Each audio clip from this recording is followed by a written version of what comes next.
네, 다시 왔습니다.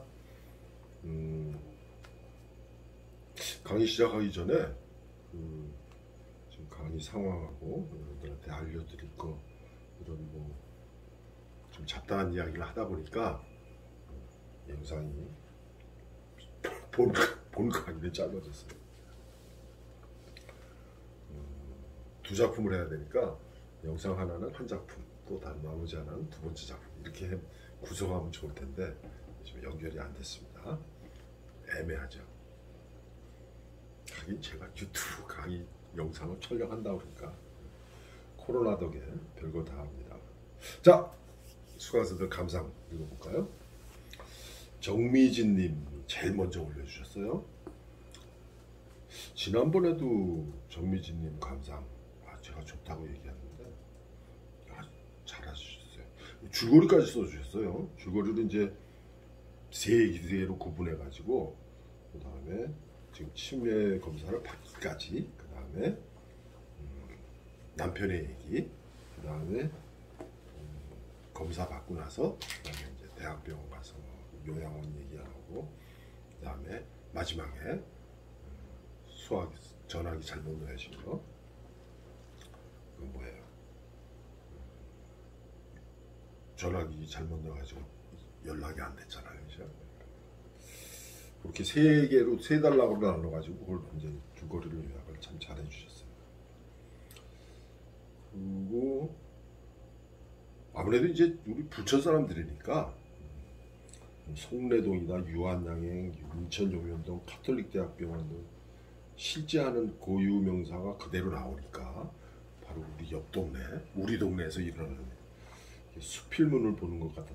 여기서 수필문이라고 그러는 게 아니다. 이건 수필문이 아니라 그냥 생활글이라는 게 나아요. 소설이라기보다는 생활글을 보는 것 같았고, 초기 치매 진단이 오진이 아닐까 할 정도로 1인칭 환자 시점에서의 서술이 정확한 편이어서 어울리지 않았다. 이게 맞아요. 아까 얘기했죠. 치매 걸린 사람이 자기 자신의 얘기를 하고 있다. 그 얘기를 듣고선 누가 그 치매라고 그래요. 왜?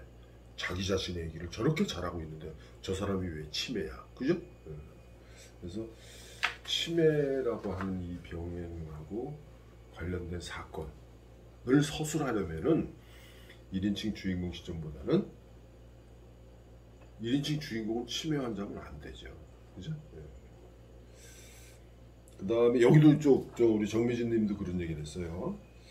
궁금증을 자아냈던 빨간 불빛이 결국 휴대폰 충전기 불빛이고 마무리가 이제는 충전기로 써야겠다로 끝나서 맥이 빠져버린다. 그래요. 지금 아까 얘기했듯이 빨간 모자, 빨간 불빛, 그 다음에 빨간색 이게 몇 번 나오는데 이게 연관성이 있냐? 없어요. 전혀 없어요. 그 다음에 영양사가 치매가 의심된다는 생각으로 뭐 이렇게 뭐 저기 근무 시간 중 봉사자의 자녀를 부르거나 이런 일이 가능할까? 파순 넘은 봉사자 노인을 민원을 야기해서 해고하듯 하는 설정이 불편하다. 민원을 야기해서 해고하듯 한다. 묘사가 잘못되어 있겠죠, 그죠? 서술이나 묘사가 잘못되어 있지 충분히 있을 수 있는 얘기입니다. 영양사가 볼 적에 영양사를 책임지고 있는데 밥 배식하는 사람이 치매 걸려가지고 어떤 노인네하고 자꾸 싸운다. 불만이 제기가 되겠죠. 영양사 입장에서 객관적으로 딱 판단하지, 이 사람이 지금 뭔가 자꾸 기억 능력이 감퇴돼가지고 자꾸 모르는구나. 그러면 일 그만하시라고 할 수가 있겠죠. 그리고 지금 여기서 뭐 봉급 받고 월급 받고 저 일하는 게 아니잖아요. 봉사활동이시니까 봉사활동 이제 건강 생각하시고 좀 집에 쉬세요. 이렇게 할 수 있죠. 그런데 문제는 뭐냐면은 그렇게 봉사활동하는 사람이 치매 환자라는 걸 파악이 되고 나서 그거를 근무 시간 중에 자녀한테 연락을 한다. 연락할 수 있죠. 어떻게 될지 모르는 상황이니까. 그죠? 그러니까 정미진님은 그런 경우를 안 당해보셔가지고 이렇게 이런 리얼리티 이게 과연 있을 수 있느냐, 이런 일이 과연 있을 수 있느냐라고 의문을 제기할 수 있습니다. 그런데 충분히 있을 수 있습니다. 그리고 만약에 내가 무슨 감독을 하고 있어요. 근데 그 사람들 중에 다 나이든 연세든 어르신들인데 그 어르신들 중에 치매기가 있어가지고서는 좀 불화가 돼요. 얼른 보호자한테 연락해야지. 그 사람한테 당신 치매야 라고 하면 큰일 나요. 보호자한테 연락해서 보호자를 통해서 격리하도록 그렇게 해야죠. 배식 봉사를 하는데 70대까지는 본 적이 있었는데 80 넘은 분이 식당 봉사 활동하는 것이 일반적이지 않다. 예, 일반적이진 않겠죠. 90 넘은 분도 계십니다. 철학 교수 김영석 교수님 100세가 넘으셨는데 아직도 무슨 활동하세요. 예, 나이 가지고 뭐라고 하지 마세요. 나이 따지지 마세요. 예, 물론 이렇게 일반적인 경우 80 넘은 사람이 식당에서 배식 봉사를 한다. 이제 드물겠죠. 그죠? 근데 지금 여기서는 소설 속의 상황을 그렇게 설정한 것 뿐입니다. 그 다음에 유한양행 취업부터 동서가 아이를 지우라는 얘기까지 다 담아내야 했는지, 그래서 지난번에 저 보너스 영상에서 그 얘기 했었죠. 동료가 죽음에 이르는 과정 속에 김동일이라는 작가가 평양에서 직접 보고 듣고 체험했던 이야기들, 사건들 9개 맞춰봤죠. 그래서 동료가 죽음에 이르는 과정에 꼭 필요한 거 아니면 다 빼라고 그랬잖아요. 그럼 과연 여기에서 동서가 아이를 유한양에 취업한 거, 동서가 아이를 지우라는 얘기, 이게 과연 꼭 필요한 건가? 필요하게끔 만들었어야죠. 그죠? 근데 이게 과연 꼭 필요한가라는 의문점이 들게 했다는 것은 서술을 잘 완숙하게 하지 못했다는 거죠. 유한양에 취업하고 동서가 아이 지우라는 얘기, 지금 현재의 치매하고 관련지어서 이 사람이 과거에 어떻게 생활을 했다는 것을 설명하기 위해서 있을 수 있죠. 그런데 이게 꼭 필요했느냐? 그거는 작가가 서술을 그렇게 잘 못 해놨다는 거예요. 그러니까 정미진 님이 지금 이런 지적을 하는 거예요. 정미진 님이 하는 지적은 정미진 님 입장에서는 충분히 할 수 있는 지적입니다. 그 다음에 구성만 복잡해서 수필과의 차별성을 구성을 통해 드러내려고 한 것인지 의문이 든다. 그럴 수도 있죠. 생활글하고 이 소설하고는 구성, 플롯이 다른 거니까. 제목 선과 정은 무슨 의미일까? 작품과 동떨어진 제목하다. 여기서 이제 소설에서의 제목, 소설뿐만이 아니라 문학작품에서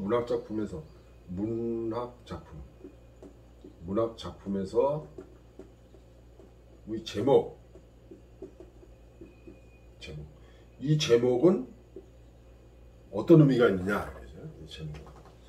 제목은 주제를 상징해야 돼요.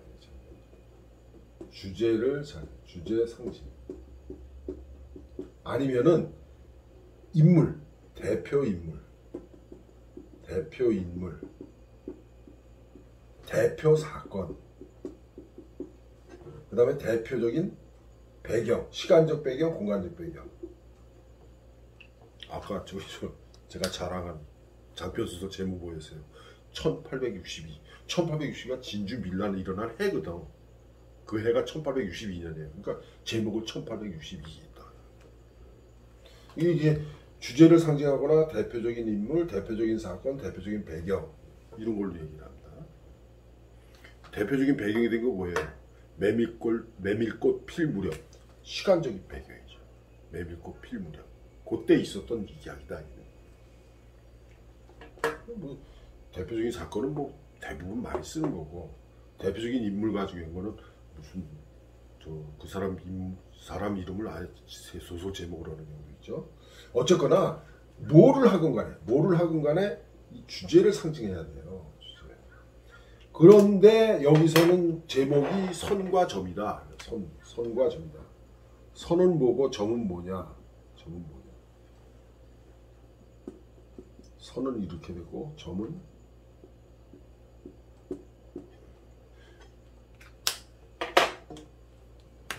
요게 치매 환자예요. 요게 치매 환자예요. 요건 일반인이고. 뭐? 기억. 우리는 일반적으로 그러니까 일반인들은 어떤 걸 기억하잖아요. 그럼 그 기억이 언제 어디서 어떻게 일어나가지고 그 다음에 무슨 일이 있고 어떻게 이렇게 됐다는 거 이걸 선으로 기억을 해요. 일반인들은. 그런데 치매 환자들은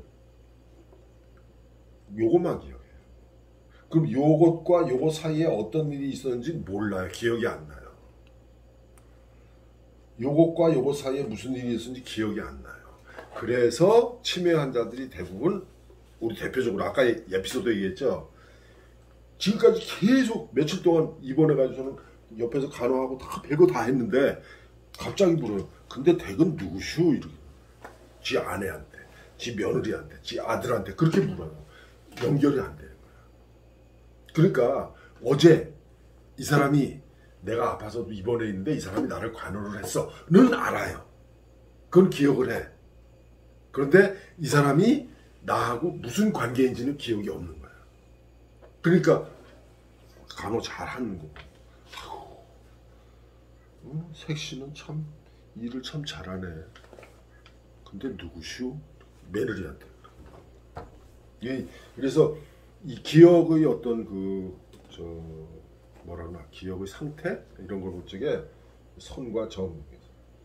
일반인들은 선으로 기억하는데 치매 환자는 이 점으로 기억한다는 거예요. 그래서 그거를 따와가지고 선과 점 이렇게 했는데 요거를 설명한 부분이 빠져 있어요.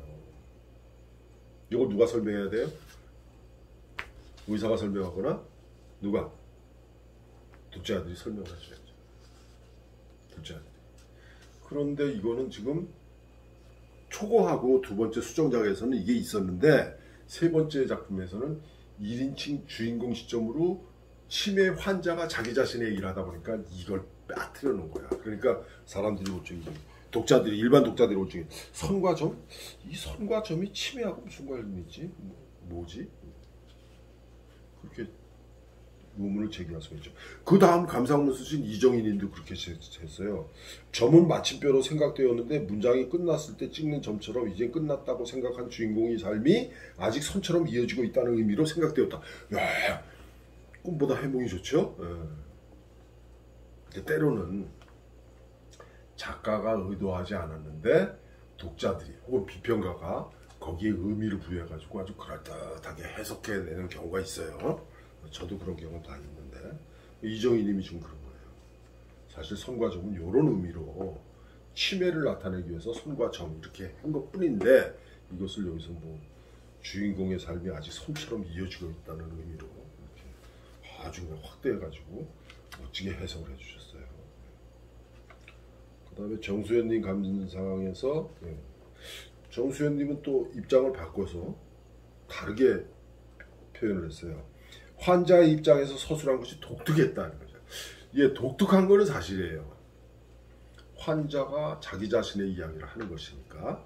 그런데 예를 들어서 내가 교통사고가 났다, 암 걸렸다. 이거는 환자 입장에서 자기 자신의 얘기를 하는 게 그럴듯하게 아주 리얼하게 들릴진 모르겠지만 치매 환자가 자기 자신의 얘기를 한다. 이건 좀 다른 거예요. 그래서 아까 얘기했죠. 지워버렸네. 치매 아까 얘기했잖아요. 치매 병 걸렸는데 어떤 병이라고 했어요. 이거 병 걸린 거예요. 이거 병 뭐예요? 안에 거 약자로 쓰면은 알자잖아. 그러니까 기억에 병이 걸린 사람이 자기 이야기를 한다. 그거 독자들이 믿을 수 있어요? 그런 문제가 있습니다. 그래서 정수현님은 좋게 보고 독특했다 이런 표현을 쓴 것 같아요. 그 다음에 김은주님. 이 소설의 매력은 힘을 빼고 졸졸졸 흘러가는 시냇물처럼 이야기가 흘러간다는 것이다. 이렇게 좋게 평해 주셨는데 이렇게 좋게 평을 받을 만한 게 왜 그러냐면은 첫 번째 선과점, 두 번째 합가, 세 번째 선과점. 첫 번째는 1인칭 관찰자 시점, 두 번째는 3인칭 관찰자 시점, 세 번째는 1인칭 주인공 시점. 이렇게 시점이 바뀌면서 문장들을 자꾸 다듬은 거예요. 이게 다듬다 보니까 지금 여기서 김은주님이 얘기한 것처럼 졸졸졸 흘러가는 시냇물처럼 이야기가 흘러간다는 것이다. 예, 처음에 문장 엉망이었어요. 지적 엄청 받았습니다. 근데 이제 두 번 수정하다 보니까 김은주님이 말한 것처럼 문장이 부드럽게 흘러간 거죠. 독거 노인의 넋두리를 듣다 보니 노인이 소설 속 인물이 아니라 생생한 이유처럼 살아난다는 점이다. 그러니까 자기 자신의 이야기를 하니까 아무래도 옆집에 사는 저기 할머니 같은 그런 느낌이 들었겠죠. 그 다음에 정은주님도 참 감상 재밌어요.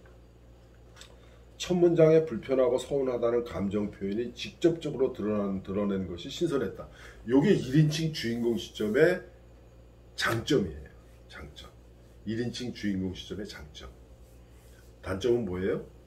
1인칭 주인공이기 때문에 제3자의 마음은 모른다. 그뿐이죠.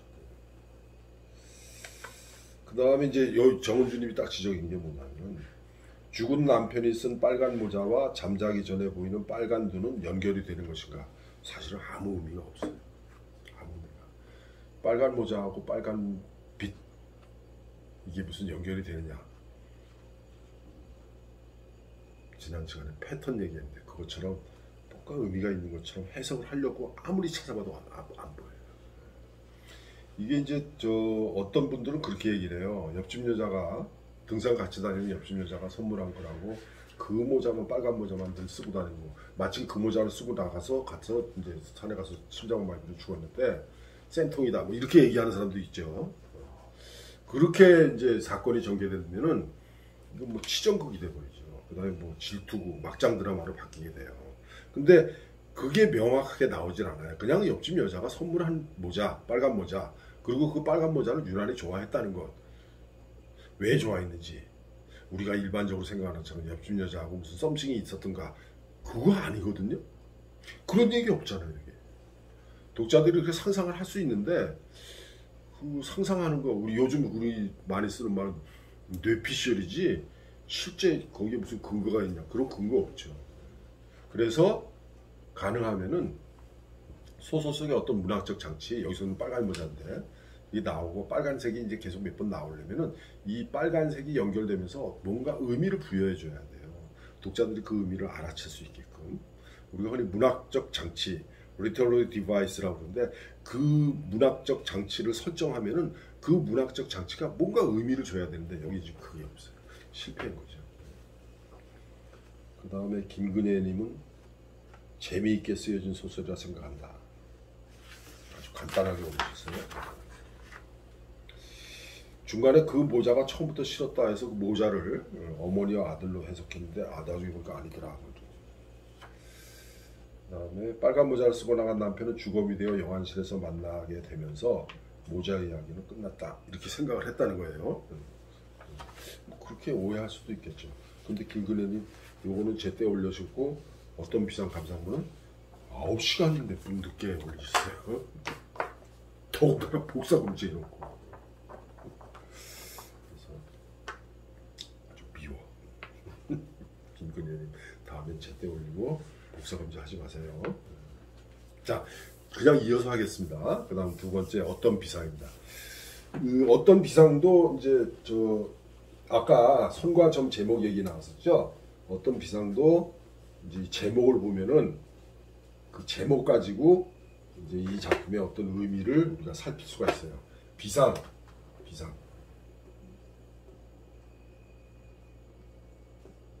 비상이에요, 상. 날아올라가는 거죠. 날아올라가는 거. 그럼 비상이라고 하는 게 뭐냐면은 날아오름 이런 건데 이 날아오르는 게 무엇이 날아오르냐 이거였죠, 그죠? 네. 여기서 지금 이 비상을 여러 가지로 해석할 수가 있어요. 그런데 여기 뒤에 감상을 보면 이제 여러 개가 나오죠. 여러 번 그런 지적을 하신 분들이 있지만 그 비상이 과연 무엇을 의미하는가 이거를 찾아가는 것도 재밌어요. 황선홍님이 발제문을 올려주시면서 줄거리를 아주 간략하게 내달라고 얘기를 해주셨어요. 이 작품에서 핵심은 어디냐면은 이 작품의 핵심은 이 어떤 비상이라는 이 작품 속에 등장한 사건은 실제 일어난 사건이에요. 그리고 저기 전주 그다음에 뭐 봄설 나오고 뭐 이렇게 이제 검색을 해보면 실제 나오고 신문 기사까지 나와요. 그런데 그러면 이 소설 속에서 그 형식이가 독극물 주입해가지고 했는 거 그건 뭐 저기 진짜로 그랬느냐? 아 그건 아니에요. 전혀 그런 거 없어요. 그래서 뭐 이 소설 속에서는 뭐 미궁에 빠진 사건으로 돼버리고 형식이가 그 독극물을 주입해가지고 그 저기 천연기념물 지정된 걸 취소하게 하려고 그래가지고는 자기네 형식이네 집에 소유하고 있던 땅값이 좀 이렇게 제값을 받을 수 있게끔 그렇게 하려고 했다는 건데 그건 근거 없는 겁니다. 그 부분은 상상이에요. 그거는 이 글을 쓰신 분이 상상을 한 거고 나머지는 실제 있었던 거예요. 그 신문 기사까지 이렇게 저 올려놓잖아요. 소설 속에 작품 속에 나오는데 그러니까 핵심이 뭐냐면은 곰솔나무가 저기 저 천연기념물로 지정이 됐다. 그 지정이 되면서 여기는 뭐 금지죠. 저 토지거래 제한 뭐 이런 거죠. 예. 그리고 이게 좀 조금 더 어떤 게 나가면은 거기가 뭐 공원으로 조성되고 공원으로 되면 이제 토지 수용하겠죠. 수용하면은 토지 수용에 대한 어떤 보상이 나오겠죠. 여러 가지가 나오는데 그런 과정 속에서 올해 지난번에 저기 이슈가 됐던 LH 뭐 저기 투자 정보 주택단지 건설 정보를 미리 알고 미리 땅을 사가지고서 보상을 많이 받고 그런 거하고 관련되는 거겠죠 이것도. 어쨌거나 이 작품 속에서는 실제 있었던 전주의 천연기념물 곰솔나무 그 곰솔나무가 반은 죽었어요. 반은 죽어가지고 어떻게 지금 저 잎은 이제 피고 있는데 반은 죽었는데 그거 실제 신문에 난 그 기사 그것을 통해서 작가가 나름대로 상상력을 펼친 거예요. 그러니까 이 작품은 허구입니다. 허구. 사실을 토대로 한 허구예요. 그 다음에 형식이, 그 다음에 미정이 아주 친하죠. 등장인물을 이제 여기서 우리 황선홍님은 등장인물을 나무도 인물로 생각을 했어요. 왜? 나무가 1인칭 주인공 시점으로 이야기를 하잖아요. 자기의 삶을 이야기하고 자기가 바라보는 모든 이야기가. 요즘 소설들 보면은 2000년대 들어서 보면은 그 소가 주인공이 돼가지고 어떤 인격체가처럼 서술하는 그런 거 있어요. 개가 그런 경우. 여기서는 지금 곰솔나무가 서술하고 있는 거죠. 생명체가 돼가지고 흔히 비유법에서 화류라고 그러죠. 화류. 생명체가 아닌데 생명체인 것처럼 표현하는 것 화류라고 그러는데 소설에서 그런 거 쓰기도 합니다. 그 다음에 미정이하고 형식이하고 장시 어르신 나와요. 구성과 표현 그리고 감상편에서 실제 있었던 사건을 모티브로 해서 작가적 상상력을 더해 쓴 이야기다. 예, 그렇죠. 그렇습니다.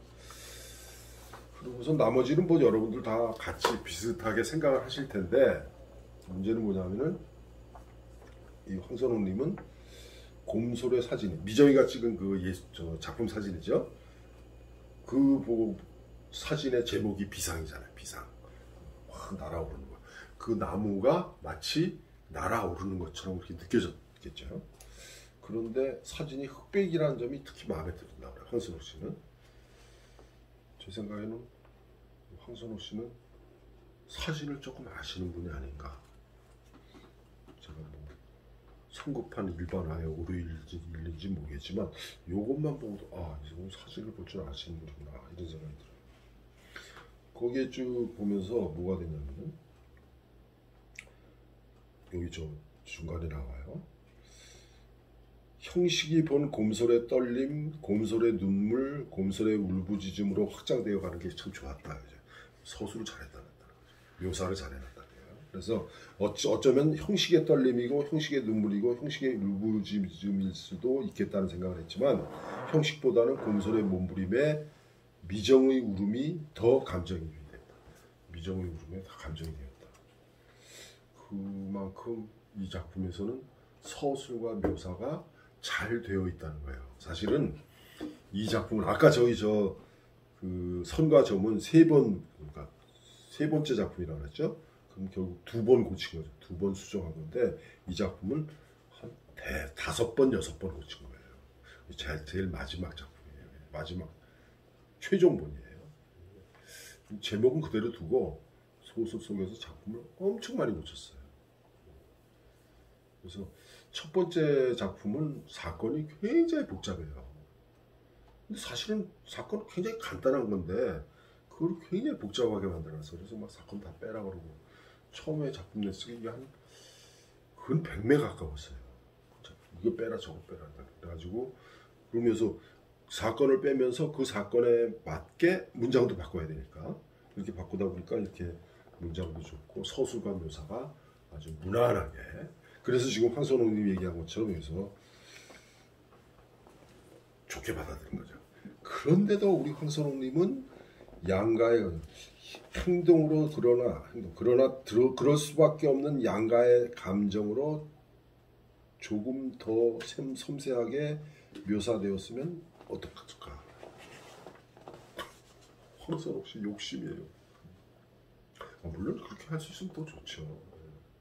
지금 이 작품의 서술과 묘사가 완벽하다. 그건 아닙니다. 그건 아니지만 이 정도만으로도 훌륭하다고 봅니다. 저는 좀 제가 좀 심한 얘기를 하는지 모르는데 지난 시간에 읽었던 뿌리 내리기 있죠. 그 뿌리 내리기라는 작품하고 이 어떤 비상이라는 이 작품은 지금 웬만한 문예지에 나오는 단편소설보다 나아요. 사실은. 작가라는 이름만 안 붙었을 뿐이지 이 정도 작품 쓰시면 충분해요. 이 정도 작품이 같은 수준의 작품이 한 너댓 편만 되면은 작가라고 불러도 돼요.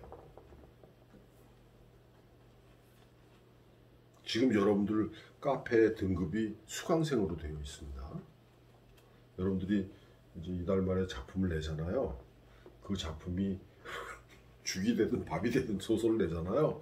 그러면 등급이 올라가요. 뭘 올라가요? 네, 예비 작가로 올라가요. 예비 작가.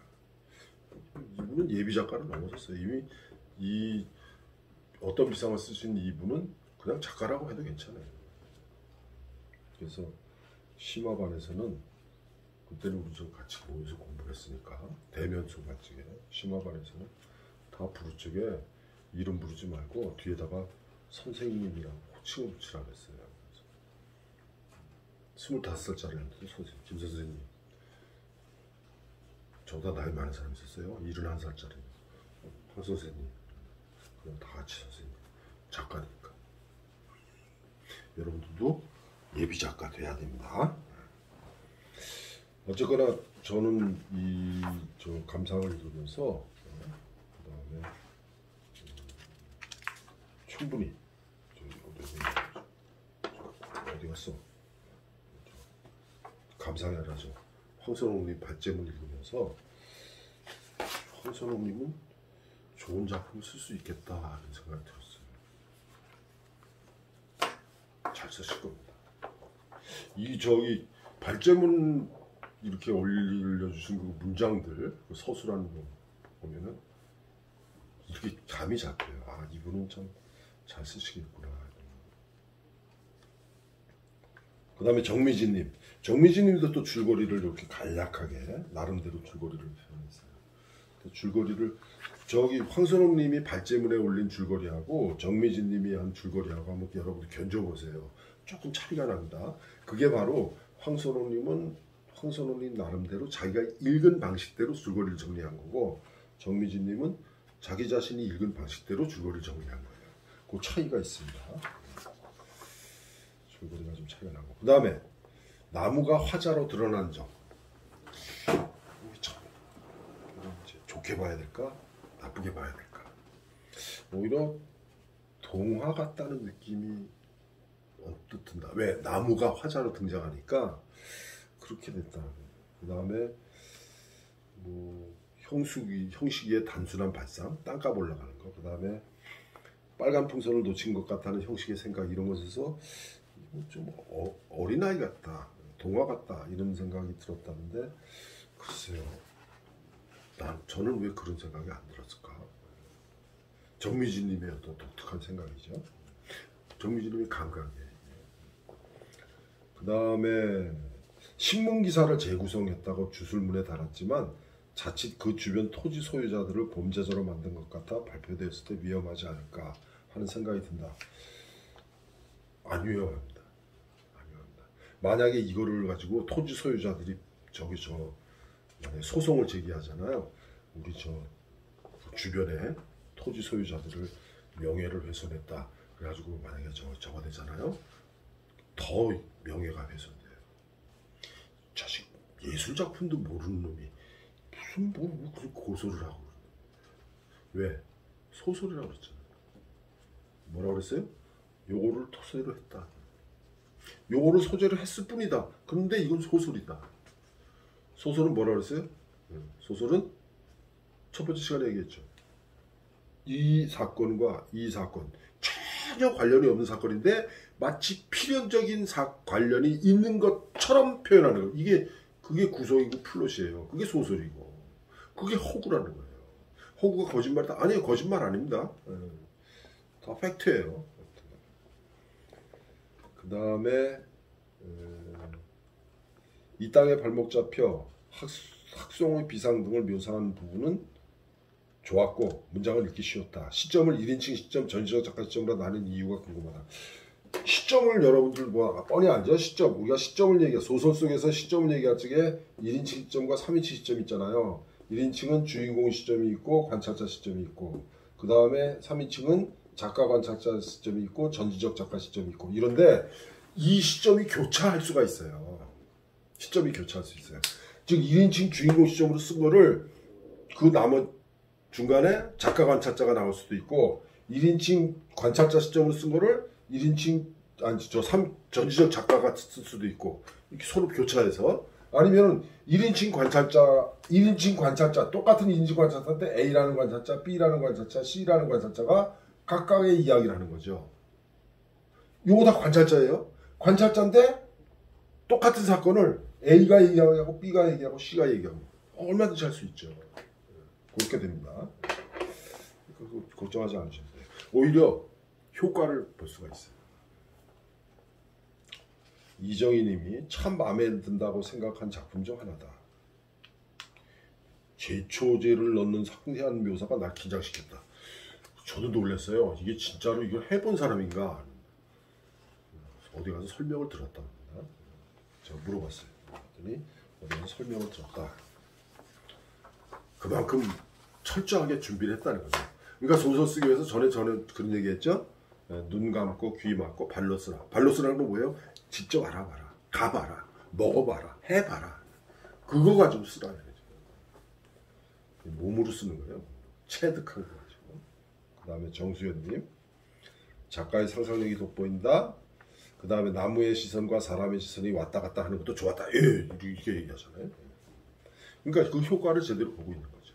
그러니까 이게 5번, 6번 수정한 그 흔적이 바로 많은 사람들이 이 작품을 무난하게 다 받아들인다는 겁니다.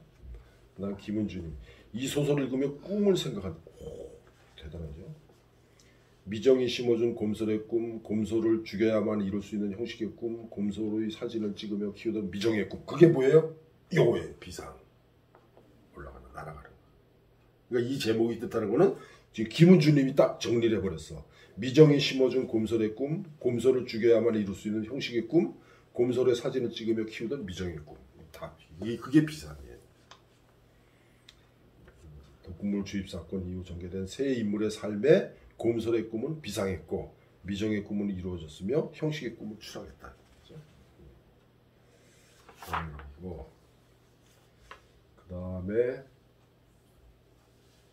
소설 시점이 특이하다. 1인칭 시점이고 3인칭 시점이 나온다. 신문기사 2개가 배치된다. 그렇죠. 1인칭 시점이 있는가 하면은 전지적 작가 시점이 있고 나머지는 신문기사를 그대로 인용하는 게 있죠. 이런 게 있다. 그래서 이야기를 다시 곱씹어 보니 1인칭 시점으로 서술된 덕에 곰솔이 더 생생하게 느껴진 것이 아닌가. 그렇죠. 문장이 좋다. 비유가 있고 그림처럼 묘사가 되어 있고 사유가 있는 문장이다. 문장은 4번, 5번 이렇게 수정을 하다 보니까 이렇게 된 겁니다. 그 다음에 정은준이 나무를 통해서 본 이야기, 나무가 자연과 교류하는 법, 새와 소통하는 방법이 사실적으로 묘사된다. 많이들 그렇게 좋게 평을 합니다. 형식이 나무에 구멍을 내고 독극물을 넣기 위해 늦은 밤 올라가서 하는 말과 행동, 생각이 디테일하다. 예, 그렇죠. 병따개로 뚜껑을 오픈한 것인가? 요즘 소주병 어떻게 따? 이렇게 돌려서 따죠? 예, 근데 이때 당시에는 오픈을 가지고 땁니다. 소주가 그렇게 나왔었어요. 근데 정은주님 나이를 모르니까 젊은 분인가? 요즘 소주 따려면 이렇게 돌리잖아요. 아닙니다. 예전에 오픈해가지고 소주 땄습니다. 피 묻은 손을 닦아내듯이 흐르는 물로 끊임없이 손을 씻었다. 스스로 죄책감에서 벗어날 수 없다는 표현이 절묘하다. 정확하게 파악하고 있어요. 그 다음에 김근혜님도 감상 올리셨는데 복사 금지가 돼가지고 여기는 없어요. 복사 금지하지 마세요. 네. 자, 두 작품. 이 첫 번째 우리 지금 오늘 첫 번째 작품 그 선과 점은 선과 점이라는 게 여러분들 헷갈렸을 거예요. 왜? 이게 첫 번째, 두 번째, 세 번째 작품인데 첫 번째, 두 번째 작품에 나와 있는 선과 점의 의미를 여기서 빼버렸기 때문에 그게 생략됐기 때문에 헷갈렸을 겁니다. 그런데도 문장은 굉장히 그냥 그런 대로 읽을만 하죠. 그 다음에 이 두 번째 작품 어떤 비상은 그냥 뭐 이 정도 작품이면은 아까 얘기했죠. 그 떨떠름한 그 저 이상한 야리꾸리한 그 문예지들에 나오는 소설들 있죠. 그거보다 이게 나아요. 훨씬 낫습니다. 저는 문예지 월간직원 저 개간직원 제가 이제 받아보는 게 있는데 그 받아보면서 한 번 받아봤을 적에 한 권 문예지 한 권 월간지 한 권 중에서 작품 하나라도 마음에 드는 게 있으면 참 좋겠어요. 어떻게 하나도 없어요. 시집이라고 누가 보내주고 읽어보면은 그 시집 중에서 내가 기억할 만한 거 한두 편만 있으면 참 좋겠어요. 근데 그게 힘들어. 요즘 그렇습니다. 여러분들이 작품이 더 우수할 수도 있어요. 제가 좀 과장되게 얘기하지만 지난주에 얘기한 뿌리 내리기, 오늘 공부한 어떤 비상, 기존 문예지에 있는 작품하고 견주어도 전혀 손색이 없다. 여러분들도 이렇게 쓰실 수 있다. 다음 주는 엄마의 꽃눈, 그 다음에 이웃의 것, 다섯 번째, 여섯 번째 작품입니다. 엄마의 꽃눈은 정미진님, 그 다음에 이웃의 것은 정은주님. 좀 강의 기획서 올릴 겁니다. 강의 안내 올릴 거예요. 마찬가지로 4월 28일 강의이기 때문에 25일 일요일 자정전까지 정미진, 정은주 두 분은 발제문 올려주시고 나머지 수강생들 감상문은 월요일 자정전까지 꼭 올려주시고 복사 금지하면 안 됩니다. 복사할 수 있게 저도 공부할 수 있게 빨리 끝내려고. 다시 얘기합니다. 엄마의 꽃눈은 정미진님, 이웃의 것은 정은주님. 여러분들 포기하지 말고 끝까지 따라오세요. 여러분들도 할 수 있습니다. 아셨죠? 다음 주에 뵙겠습니다.